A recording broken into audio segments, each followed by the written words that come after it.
Afternoon. So, nandito po tayo ngayon kay Ate Marisa kasi magluluto siya ng ano yun, ate? Karob-karob. Hi muna tayo sa vlog. Hi! Hi! Hi! Ano? Tok anay.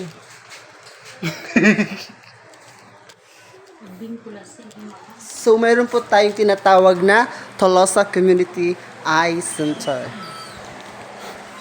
And then, meron po tayo opisina po nurse, adi po. And then, opisina po dentist, adi po dito. So, meron po kita tinatawag dito na Adolescent Development Program. 200. So, nakaputi ni Ma'am Fatima Lawson po. And of course, meron po kita din ni breastfeeding. Adi po din hera magpapasuso while waiting kan doktor. Yes. And andito po yung opisina ng Tolosa Health Financing Office. Tinatawag po ito na THFO or Amula. tinatawag itong PhilHealth. Ito po yung mga trabador sa PhilHealth, THFO, yan. Tayo yun, ayan. So, ayan. And now we're going to opisina hit midwife. So, adi po ang opisinahan midwife. Yan.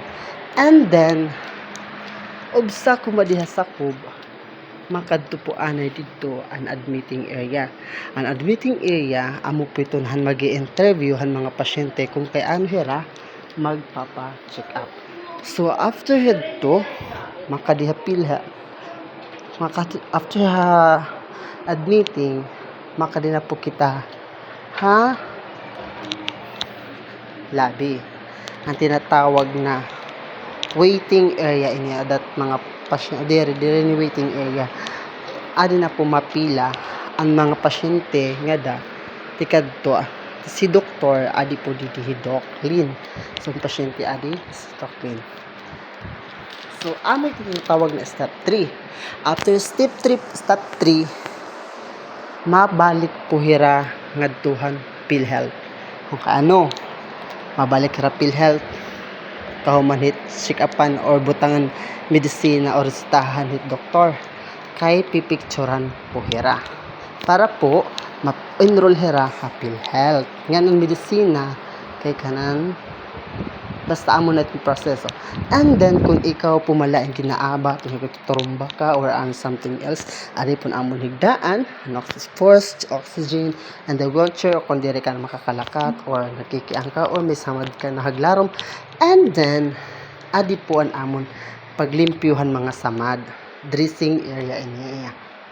Yes, dressing area. Back. And then, the municipal health office, ang iya po office at po dito. So, di natin mapakita, basta dati office din. So, adi po ang mga gagamitan para paglimpyuhan mga samad. Ayan. And of course, kahuman po manlimpyuhan samad ang mga gamit, paggamit, of course, aton hugasan. So, adi po ang dishwashing area. Washing area. And of course, after po hangad to PhilHealth, makadinahira, mabalik na liwat hira, nga di